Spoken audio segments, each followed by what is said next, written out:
ਮੈਂ ਤੇਰੇ ਕੁਰਬਾਨ ਵੇ ਵੇੜੇ ਆ ਵੜ ਮੇਰੇ ਵੇ। ਬੁੱਲੇ ਸ਼ਾਹ ਦੀ ਇਸ ਲਾਈਨ ਦੀ ਜਦੋਂ ਵੀ ਪਰਮਿੰਦਰ ਸਿੰਘ ਗੁਰਾਂ ਦੇ ਨਾਲ ਗੱਲ ਕਰਦੇ ਹਾਂ ਤੇ ਮੈਨੂੰ ਅਕਸਰ ਯਾਦ ਆ ਜਾਂਦੀ ਹੈ ਕਿ ਕਿਸੇ ਵੀ ਲੋਕ ਦਾ, ਕਿਸੇ ਵੀ ਲੋਕਾਂ ਦਾ ਪੂਰੀ ਖਲਕਤ ਦਾ ਅਸੀਂ ਨਹੀਂ ਕਹਿ ਸਕਦੇ, ਬੜੇ ਘੱਟ ਲੋਕ ਹੁੰਦੇ ਨੇ ਜਿਨ੍ਹਾਂ ਨੂੰ ਮਿਲ ਕੇ, ਜਿਨ੍ਹਾਂ ਨਾਲ ਗੱਲਬਾਤ ਕਰਕੇ, ਜਿਨ੍ਹਾਂ ਦਾ ਤੁਹਾਡੇ ਵਿਹੜੇ ਦੇ ਵਿੱਚ ਆਉਣਾ ਤੁਹਾਡੇ ਲਈ ਹਕੀਕੀ ਖੁਸ਼ੀ ਹੁੰਦਾ। ਤੇ ਪਰਮਿੰਦਰ ਸਿੰਘ ਸੋਢ ਜੀ ਉਹਨਾਂ ਲੋਕਾਂ ਦੇ ਵਿੱਚੋਂ ਇੱਕ ਹੈ ਜਿਹਦੇ ਨਾਲ ਜਦੋਂ ਵੀ ਮੈਂ ਗੱਲ ਕੀਤੀ ਹੈ ਮੈਨੂੰ ਹਕੀਕੀ ਉਹ ਖੁਸ਼ੀ ਮਿਲੀ ਹੈ। ਮੇਰੀ ਰੂਹ ਨੂੰ ਉਹ ਖੁਸ਼ੀ ਮਿਲੀ ਹੈ ਜਿਹੜੀ ਬੜੇ ਘੱਟ ਸਾਡੇ ਲੋਕਾਂ ਨੂੰ ਮਿਲ ਕੇ ਹੁੰਦੀ ਹੈ। ਤੇ ਸੌਰੀ ਟੂ ਸੇ ਅੱਜ ਕੱਲ੍ਹ ਤਾਂ ਮੈਂ ਕਹਿਣਾ ਕਿ ਅਸੀਂ ਜਿਤਨੇ ਲੋਕਾਂ ਨੂੰ ਮਿਲਦੇ ਹਾਂ ਬਹੁਤ ਜ਼ਿਆਦਾ ਲੋਕਾਂ ਨਾਲ ਮਿਲ ਕੇ ਮਾਯੂਸੀ ਹੀ ਹੁੰਦੀ ਹੈ। ਸੋ ਬਗੈਰ ਲੇਟ ਕੀਤੇ ਅੱਜ ਦੇ ਸਾਡੇ ਮਹਿਮਾਨ ਹਨ ਪਰਮਿੰਦਰ ਸਿੰਘ ਸੋਢ ਜੀ। ਮੈਂ ਤੁਹਾਨੂੰ ਜੀ ਆਇਆਂ ਨੂੰ ਆਖਦਾ ਪਰਮਿੰਦਰ ਸਿੰਘ ਸੋਢ ਜੀ। ਬਹੁਤ ਬਹੁਤ ਮਿਹਰਬਾਨੀ ਰਜ਼ਾ ਸਾਹਿਬ ਜੀ। ਮੈਂ ਬੜਾ ਖੁਸ਼ਕਿਸਮਤ ਹਾਂ ਕਿ ਮੈਨੂੰ ਤੁਹਾਡੇ ਵਿਹੜੇ ਦੇ ਫੁੱਲਾਂ ਦੀ ਸੁਗੰਧੀ ਮਾਣਨ ਦਾ ਮੌਕਾ ਮਿਲਦਾ ਹੈ। ਪ੍ਰਦੇਸੋਂ ਜਦੋਂ ਤੁਸੀਂ ਪ੍ਰਦੇਸਾਂ 'ਚ ਬੈਠੇ ਹੋਵੋ, ਆਪਣੇ ਵਤਨਾਂ ਤੋਂ ਦੂਰ, ਆਪਣੇ ਵਤਨਾਂ ਦੀ ਮਿੱਟੀ ਦੀ ਜਿਹੜੀ ਮਹਿਕ ਹੈ, ਉਹਨਾਂ ਦੇ ਕੱਚੇ ਜਿਹੜੀਆਂ ਰਸਤੇ ਨੇ, ਨਦੀਆਂ ਤੇ ਸੂਏ ਤੇ ਵੱਟਾਂ ਨੇ, ਖਾਲਾਂ ਦੀ ਖੁਸ਼ਬੂ, ਪਾਣੀ ਵਗਦਿਆਂ ਦੀ ਕੂਲਾਂ ਦੀ ਖੁਸ਼ਬੂ, ਵਾਹ ਵਾਹ, ਸਿੱਟਿਆਂ ਦੀ ਖੁਸ਼ਬੂ, ਖਿੜੀ ਸਰੋਂ ਦੀ ਖੁਸ਼ਬੂ, ਉਹ ਤੋਂ ਤੁਸੀਂ ਜਿਹੜਾ ਅਸੀਂ ਵਿਰਵੇ ਹੋ ਗਏ ਨਾ, ਵਾਂਝੇ ਹੋ ਗਏ ਹਾਂ। ਤੁਹਾਡੇ ਨਾਲ ਜੁੜਨ ਦੇ ਨਾਲ ਮੈਨੂੰ ਉਹ ਸਾਰੀਆਂ ਮਹਿਕਾਂ ਮੇਰੇ ਜ਼ਿਹਨ 'ਚ ਵੜ ਜਾਂਦੀਆਂ ਜੀ। ਮੈਂ ਤੁਹਾਡੇ ਲਈ ਬਹੁਤ ਬਹੁਤ ਮਸ਼ਕੂਰ ਹਾਂ। ਤੁਹਾਡੀ ਮੁਹੱਬਤ ਪਰਮਿੰਦਰ ਸਿੰਘ ਸੋਢ ਜੀ। ਅੱਜ ਅਸੀਂ ਸੁਣਨ ਵਾਲਿਆਂ ਵਾਸਤੇ ਖਾਸ ਜਿਸ ਟਾਪਿਕ ਤੇ ਗੱਲ ਕਰਾਂਗੇ ਉਹ ਹੈ ਲੋਕਾਂ ਦੀ ਬੋਲੀ ਤੇ ਲੋਕਾਂ ਦੇ ਉਹਦੇ ਵਿੱਚ ਗੀਤ ਕਿਵੇਂ ਫੁੱਟਦੇ ਹਨ। ਇਹ ਉਵੇਂ ਹੀ ਫੁੱਟਦੇ ਹਨ ਜਿਵੇਂ ਕਿਸੇ ਜ਼ਮੀਨ ਦੇ ਵਿੱਚੋਂ ਕੋਈ ਵੰਨ ਬਵੰਨੇ ਫੁੱਲ ਉਹ ਉਗਦੇ ਹਨ ਤੇ ਉਹ ਸਾਡੇ ਸਾਹਮਣੇ ਆਉਂਦੇ ਹਨ। ਤੇ ਬੜੇ ਘੱਟ ਲੋਕ ਹੁੰਦੇ ਨੇ ਜਿਹੜੇ ਉਹਨਾਂ ਦੀ ਖੁਸ਼ਬੂ ਮਾਣਦੇ ਨੇ ਤੇ ਬੜੇ ਘੱਟ ਲੋਕ ਹੁੰਦੇ ਨੇ ਜਿਹੜੇ ਉਹਨਾਂ ਦੀ ਖੂਬਸੂਰਤੀ ਦੇ ਵਿੱਚ ਇੰਝ ਗੁੱਝਦੇ। ਸੋ ਇਹ ਜਿਹੜੇ ਲੋਕ ਗੀਤ ਹਨ ਪੰਜਾਬ ਦੇ, ਇਹਨਾਂ ਦਾ ਤਾਰੀਖ ਬੜੀ ਲੰਬੀ ਹੈ। ਇਹ ਨਹੀਂ ਹੁੰਦਾ ਕਿ ਕੋਈ ਇੱਕ ਸਦੀ ਪਹਿਲੇ ਕਿਸੇ ਸ਼ਖਸ ਨੇ ਲਿਖਿਆ ਤੇ ਉਹ ਲੋਕ ਗੀਤ ਦਾ ਦਰਜਾ ਪਾ ਗਿਆ। ਲੋਕ ਗੀਤਾਂ ਦੀ ਕਹਾਣੀ ਕੀ ਹੈ, ਪਰਮਿੰਦਰ ਸਿੰਘ ਸੋਢ ਜੀ ਤੋਂ ਪੁੱਛਦੇ ਹਾਂ ਕਿ ਇਹ ਕਿਵੇਂ ਨਿਕਲਦੇ ਹਨ ਤੇ ਕੁਝ ਪੰਜਾਬ ਦੇ ਜਿਹੜੇ ਲੋਕ ਗੀਤ ਹਨ ਜਿਹੜੇ ਚੜ੍ਹਦੇ ਤੋਂ ਲੈ ਕੇ ਲਹਿੰਦੇ ਤੱਕ ਸਾਰੇ ਮਸ਼ਹੂਰ ਹੋਏ, ਉਹ ਵੀ ਸਾਡੇ ਨਾਲ ਕੁਝ ਸਾਂਝੇ ਕਰਨਗੇ। ਪਰਮਿੰਦਰ ਸਿੰਘ ਸੋਢ ਜੀ। ਰਜ਼ਾ ਸਾਹਿਬ ਜੀ, ਜਦੋਂ ਤੁਸੀਂ ਲੋਕ ਗੀਤ ਕਹਿ ਦਿਓ ਨਾ, ਲੋਕ ਗੀਤ ਲੋਕਾਂ ਦੇ ਗੀਤ ਨੇ। ਇਹ ਪੀੜ੍ਹੀ ਦਰ ਪੀੜ੍ਹੀ ਸੀਨਾ ਬਸੀਨਾ ਤੁਰੇ ਆਉਂਦੇ ਨੇ। ਪਿੰਡਾਂ ਦਾ ਪਿਛੋਕੜ ਹੋਣ ਕਰਕੇ ਮੈਨੂੰ ਪਿੰਡਾਂ ਦੀ ਇੱਕ ਕਮਿਊਨਿਟੀ ਯਾਦ ਆਉਂਦੀ ਹੈ, ਉਹਨਾਂ ਨੂੰ ਅਸੀਂ ਸਾਂਸੀ ਕਹਿੰਦੇ ਹਾਂ। ਜੇ ਪਿੰਡ ਦੇ ਤੁਸੀਂ ਬੀਹੀ ਦੇ ਵਿੱਚੋਂ ਲੰਘੋ ਜਾਂ ਫਿਰਨੀ ਵਿੱਚੋਂ ਲੰਘੋ, ਉਹਨਾਂ ਦੇ ਬਾਰ-ਬਾਰ ਘਰ ਹੁੰਦੇ ਨੇ ਤੇ ਕਿਸੇ ਸਾਂਸੀ ਨੂੰ ਮਿਲ ਪਵੋ, ਤੁਸੀਂ ਦੱਸੋ ਕਿ ਤੁਸੀਂ ਕੌਣ ਹੋ।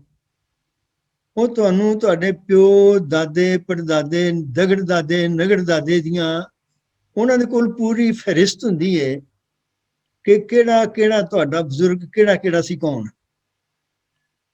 ਉਹਨਾਂ ਨੇ ਕਿਵੇਂ ਮੈਮੋਰਾਈਜ਼ ਕੀਤਾ ਹੋਇਆ, ਉਹ ਸੀਨਾ ਬਸੀਨਾ ਆਪਣੇ ਬੱਚਿਆਂ ਨੂੰ, ਗਾਂ ਬੱਚਿਆਂ ਨੂੰ, ਗਾਂ ਬੱਚਿਆਂ ਨੂੰ ਦੱਸਦੇ ਤੁਰੇ ਆਉਂਦੇ ਨੇ। ਉਹ ਵੀ ਲੋਕ ਗੀਤ ਬਣ ਜਾਂਦੇ ਜੀ। ਲੋਕ ਗੀਤ ਵੀ ਇਸੇ ਤਰ੍ਹਾਂ ਲੋਕਾਂ ਦੇ ਵਿੱਚੋਂ ਨਿਕਲਦੇ ਨੇ, ਜਿਵੇਂ ਪਾਣੀ ਦੇ ਵਿੱਚੋਂ, ਜ਼ਮੀਨ ਦੇ ਵਿੱਚੋਂ ਪਾਣੀ ਦੇ ਚਸ਼ਮੇ ਫੁੱਟਦੇ ਨੇ। ਉਹਨਾਂ ਨੂੰ ਕੋਈ ਨਹੀਂ ਕਹਿੰਦਾ ਕਿ ਤੁਸੀਂ ਆਉਂਦੇ ਹੋ, ਉਹ ਆਪ ਮੁਹਾਰੇ ਜ਼ਮੀਨ ਵਿੱਚੋਂ ਫੁੱਟਦੇ ਨੇ। ਮੈਂ ਇੱਕ ਟੱਪਾ ਸ਼ੇਅਰ ਕਰਾਂਗਾ, ਬੋਲੀ ਸ਼ੇਅਰ ਕਰਾਂਗਾ ਤੁਹਾਡੇ ਨਾਲ।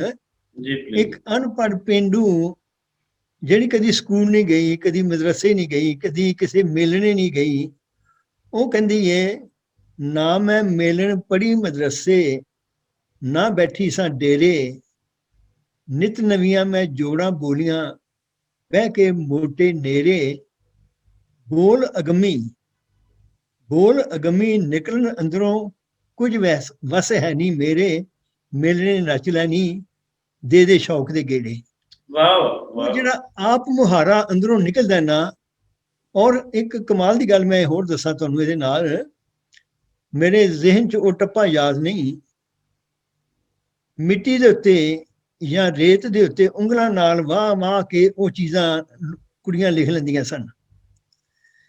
ਇੱਕ ਤਾਜ਼ਾ ਮਿਸਾਲ ਮੈਂ ਦੇਣਾ ਤੇ ਪੁਰਾਣੀ ਇੱਕ ਗੱਲ ਵੀ ਨਾਲ ਕਰਾਂਗਾ। ਉਹ ਇਹ ਹੈ ਕਿ ਜਦੋਂ ਅੰਗਰੇਜ਼ਾਂ ਦਾ ਰਾਜ ਸੀ, ਲਾਜ਼ਮੀ ਭਰਤੀ ਹੁੰਦੀ ਸੀ। ਅਸੀਂ ਲਫ਼ਜ਼ ਵਰਤਦੇ ਸਨ ਲਾਮ ਤੇ ਮੇਰਾ ਘਰ ਵਾਲਾ ਚਲਾ ਗਿਆ, ਜਾਂ ਮੇਰਾ ਭਾਈ ਚਲਾ ਗਿਆ, ਜਾਂ ਮੇਰਾ ਪੁੱਤ ਤੇ ਲਾਮ ਤੇ ਚਲਾ ਗਿਆ। ਉਹ ਜ਼ਬਰਦਸਤੀ ਭਰਤੀ ਹੁੰਦੀ ਸੀ ਜੀ। ਇੱਕ ਸੱਜ ਵਿਆਹੁਲੀ ਨਾਰ ਦਾ ਪਤੀ ਭਰਤੀ ਹੋਣ ਲਈ ਉਹਨੂੰ ਮਜਬੂਰ ਕੀਤਾ ਜਾ ਰਿਹਾ ਹੈ, ਤੇ ਉਹ ਫਰੰਗੀ ਗੋਰੇ ਨੂੰ ਆਪਾਂ ਕਹਿੰਦੇ ਆ ਜੀ। ਉਹ ਕਹਿੰਦੀ ਹੈ ਮੱਖਣਾ ਨਾਲ ਪਾਲੇ ਮਾਹੀ ਨੂੰ ਰਫਲ ਕਦੇ ਨਾ ਫੜਾਵਾਂ। ਮੱਖਣਾ ਨਾਲ ਪਾਲੇ ਮਾਹੀ ਨੂੰ ਰਫਲ ਕਦੇ ਨਾ ਫੜਾਵਾਂ, ਫਰੰਗੀਆ ਤਰਸ ਕਰੀ ਤੇਰਾ ਜਸ ਗਿੱਧਿਆਂ ਵਿੱਚ ਗਾਵਾਂ। ਵਾਹ ਵਾਹ ਵਾਹ। ਮੈਂ ਜਿਹੜਾ ਗਿੱਧਾ ਪਾਉਣਾ ਏ, ਮੈਂ ਜਿਹੜਾ ਤ੍ਰਿੰਜਨ ਦੇ ਵਿੱਚ ਚਰਖਾ ਕੱਤਣਾ ਏ, ਮੈਂ ਜਿਹੜੀਆਂ ਔਂਸੀਆਂ ਪਾਉਣੀਆਂ ਨੇ, ਮੈਂ ਜਿਹੜੀਆਂ ਪੀਂਘਾਂ ਝੁੱਟਣੀਆਂ ਨੇ, ਮੈਂ ਉਹਨਾਂ ਵਿੱਚ ਤੇਰਾ ਜਸ ਗਾਵਾਂਗੀ। ਇਹ ਮੇਰੇ ਮੱਖਣਾ ਵਾਲੇ ਪਾਲੇ ਮਾਹੀ ਨੂੰ ਲਾਮ ਤੇ ਨਾ ਲੈ ਕੇ ਜਾ, ਇਹਨੂੰ ਭਰਤੀ ਨਾ ਕਰ। ਇਹ ਪੁਰਾਣੀ ਗੱਲ ਹੈ ਰਜ਼ਾ ਸਾਹਿਬ ਜੀ। ਹੁਣ ਮੈਂ ਜੇ ਤਾਜ਼ੀ ਗੱਲ ਕਰਾਂ, ਦੁਨੀਆ ਸਾਰੀ ਦੇ ਵਿੱਚ ਗੱਲ ਬੜੀ ਜਗ ਜ਼ਾਹਰ ਹੋ ਗਈ ਹੈ। ਉਹ ਹੈ ਭਾਰਤ ਦੇ ਵਿੱਚ ਮੋਦੀ ਸਰਕਾਰ ਵੱਲੋਂ ਐਂਟੀ ਕਿਸਾਨ ਮਜ਼ਦੂਰ ਜਿਹੜੇ 3 ਕਾਲੇ ਕਾਨੂੰਨ ਪਾਸ ਕੀਤੇ ਗਏ ਨੇ ਜੀ। ਔਰ ਕਾਨੂੰਨ ਵੀ ਉਹ ਪਾਸ ਕੀਤੇ ਗਏ ਨੇ ਜਿਹੜੇ ਕਿ ਇੱਕ ਤੇ ਕਿਸਾਨ ਦੇ ਹਿੱਤ ਵਿੱਚ ਨਹੀਂ, ਉਹਦੇ ਭਲੇ ਲਈ ਨਹੀਂ, ਉਹਦੇ ਲਾਭ ਵਾਸਤੇ ਨਹੀਂ। ਇੱਕ ਗੱਲ। ਦੂਜੀ ਗੱਲ ਹੈ ਕਿ ਉਹਨਾਂ ਨੂੰ ਗੈਰ ਜਿਹੜਾ ਕੰਸਟੀਟਿਊਸ਼ਨਲ ਹੈ, ਅਨਕਨਸਟੀਟਿਊਸ਼ਨਲ ਢੰਗ ਨਾਲ ਪਾਸ ਕੀਤਾ ਗਿਆ। ਵਿਧਾਨ ਆਪਣਾ ਪਾਰਲੀਮੈਂਟ ਦੇ 2 ਸਦਨ ਹੁੰਦੇ ਨੇ, 2 ਹਾਊਸਸ ਨੇ, ਲੋਕ ਸਭਾ ਤੇ ਰਾਜ ਸਭਾ। ਰਾਜ ਸਭਾ ਵਿੱਚ ਬਕਾਇਦਾ ਡਿਸਕਸ਼ਨ ਹੁੰਦੀ ਉਹਦੇ ਉੱਤੇ ਜੀ। ਉਹਨਾਂ ਨੇ ਰਾਤੋਂ ਰਾਤ ਨੂੰ ਪਾਸ ਕਰਤਾ। ਰਾਜ ਸਭਾ ਵਿੱਚ ਡਿਸਕਸ਼ਨ ਨਹੀਂ ਹੋਣ ਦਿੱਤੀ ਗਈ ਕਿ ਕੋਵਿਡ ਹੈਗਾ ਇਸ ਕਰਕੇ ਡਿਸਕਸ਼ਨ ਨਹੀਂ ਹੋਏਗੀ, ਉਹਨਾਂ ਨੂੰ ਪਾਸ ਕਰ ਦਿੱਤੋ।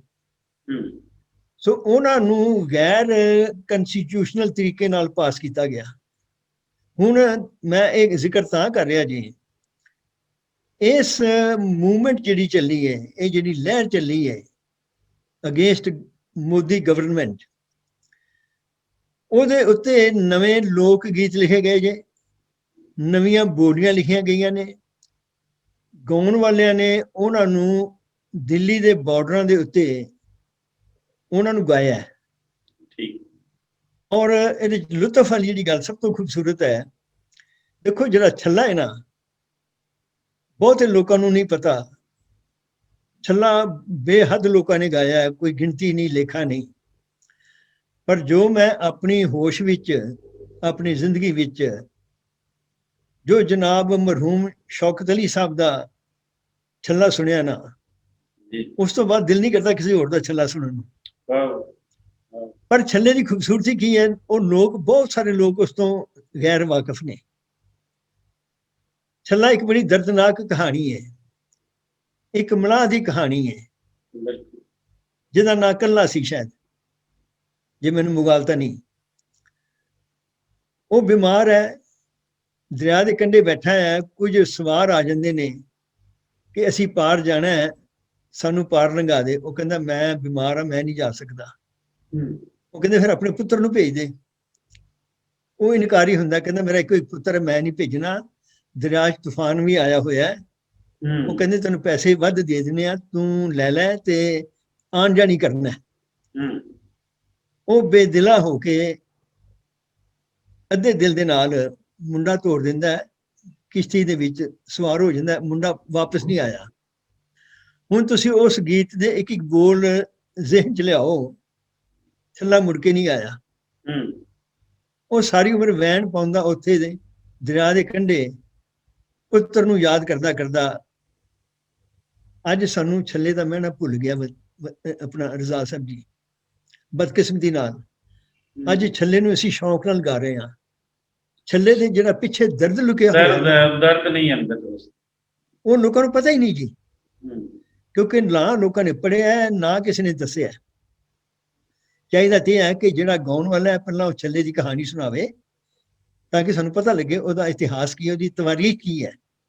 ਐਨੀਵੇ, ਮੈਂ ਜਿਸ ਪੁਆਇੰਟ ਤੇ ਆਉਣ ਲੱਗਾ ਵਾਂ, ਸਾਡੇ ਜਿਹੜੇ ਬਹੁਤ ਆਪਣਾ ਮਕਬੂਲ ਗੀਤ ਹੋਏ ਨੇ, ਖਾਸ ਕਰਕੇ ਜੁਗਨੀ ਇੱਕ ਤੇ ਛੱਲਾ। ਜੀ ਲੋਕਾਂ ਨੇ ਜੁਗਨੀ ਵੀ ਨਵੀਂ ਬਣਾ ਲਈ ਤੇ ਛੱਲਾ ਵੀ ਨਵਾਂ ਬਣਾ ਲਿਆ। ਔਰ ਕਿਸਾਨ ਮੂਵਮੈਂਟ ਦੇ ਵਿੱਚ ਜੁਗਨੀ ਦੇ ਉੱਤੇ ਵੀ ਨਵੇਂ ਗੀਤ ਬਣ ਗਏ ਜੇ ਤੇ ਛੱਲੇ ਉੱਤੇ ਵੀ ਨਵੇਂ ਗੀਤ ਬਣ ਗਏ ਜੇ। ਵਾਹ ਵਾਹ, ਜ਼ਬਰਦਸਤ ਜ਼ਬਰਦਸਤ। ਮੇਰੇ ਕੋਲ ਉਹ ਸਾਹਮਣੇ ਗੀਤ ਨਹੀਂ, ਪਰ ਇਹ ਗੂਗਲ ਤੇ ਵੀ ਲੱਭ ਜਾਣਗੇ, YouTube ਤੇ ਵੀ ਲੱਭ ਜਾਣਗੇ। ਕਿਸਾਨ ਮੂਵਮੈਂਟ ਦੇ ਉੱਤੇ ਜਾਓਗੇ, ਉੱਥੋਂ ਤੁਹਾਨੂੰ ਕਈ ਲੋਕਾਂ ਦੇ ਗੀਤ ਗਾਏ ਨਵੇਂ ਮਿਲ ਜਾਣਗੇ। ਮਤਲਬ ਇਹ ਹੈ ਕਿ ਜਿਹੜੀ ਲੋਕ ਰੀਤ ਹੈ ਉਹ ਉਸ ਦਾਇਰੇ ਦੇ ਅੰਦਰ ਬਹਿੰਦੀ ਹੋਈ ਅਜੇ ਤੱਕ ਚੱਲੀ ਆ ਰਹੀ, ਜਿਹੜੀ ਲੋਕ ਗੀਤਾਂ ਦੀ। ਕਿਉਂਕਿ ਇਹ ਲੋਕਾਂ ਦੀ ਆਵਾਜ਼ ਵਿੱਚੋਂ ਉਮਲ ਉਮਲ ਕੇ ਉੱਠਦੇ ਜੀ, ਸਾਡੇ ਜਜ਼ਬਾਤਾਂ ਦੀ ਤਰਜਮਾਨੀ ਕਰਦੇ ਨੇ। ਬਿਲਕੁਲ। ਉਸੇ ਤਰ੍ਹਾਂ ਜਿਵੇਂ ਚਸ਼ਮਾ ਪਾਣੀ ਜ਼ਮੀਨ ਦੇ ਵਿੱਚੋਂ ਫੁੱਟ ਫੁੱਟ ਕੇ ਬਾਹਰ ਨਿਕਲ ਆਉਂਦਾ ਹੈ, ਦਰਿਆਵਾਂ ਤੋਂ ਪਾਣੀ ਕਿਤੇ ਰੁੜਿਆ, ਰੁੜਦਾ ਰੁੜਦਾ ਉਹ ਕਈ ਵਾਰੀ ਫਿਰ ਰੇਤਾਂ ਦੇ ਵਿੱਚ ਅਲੋਪ ਹੋ ਜਾਂਦਾ, ਗੁੰਮ ਹੋ ਜਾਂਦਾ, ਤੇ ਜਿੱਥੇ ਦਿਲ ਕਰਦਾ ਉਹ ਫਿਰ ਫੁੱਟ ਪੈਂਦਾ। ਲੋਕ ਗੀਤ, ਲੋਕ ਬੋਲੀਆਂ, ਲੋਕ ਟੱਪੇ ਇਹ ਚਸ਼ਮਿਆਂ ਵਾਂਗ ਅਚਾਨਕ ਅਚਾਨਕ ਫੁੱਟ ਪੈਂਦੇ ਨੇ, ਆਪ ਮੁਹਾਰੇ ਬੇਮੁਹਾਰੇ। ਔਰ ਉਹਨਾਂ ਵਿੱਚ ਜੋ ਜਿਵੇਂ ਚਸ਼ਮੇ ਦੇ ਪਾਣੀ 'ਚ ਮਿਠਾਸ ਬੜੀ ਏ, ਇੱਕ ਮਹਿਕ ਬੜੀ ਏ, ਇੱਕ ਸਜਰਾਪਣ ਬੜਾ ਏ, ਇੱਕ ਤਾਜ਼ਗੀ ਬੜੀ ਏ, ਇਸੇ ਤਰ੍ਹਾਂ ਲੋਕ ਗੀਤਾਂ ਦੇ ਵਿੱਚ ਉਹੀ ਤਾਜ਼ਗੀ, ਉਹੀ ਮਹਿਕ, ਉਹੀ ਖੁਸ਼ਬੂ ਹੈ ਜੀ। ਪਰਮਿੰਦਰ ਸਿੰਘ ਸੋਢ ਜੀ, ਬਹੁਤ ਸੋਹਣੇ ਢੰਗ ਨਾਲ ਤੁਸੀਂ ਜਿਹੜਾ ਬੁਨਿਆਦੀ ਵੇਰਵਾ ਹੈ ਉਹ ਦਿੱਤਾ ਲੋਕ ਗੀਤਾਂ ਦੇ ਬਾਰੇ।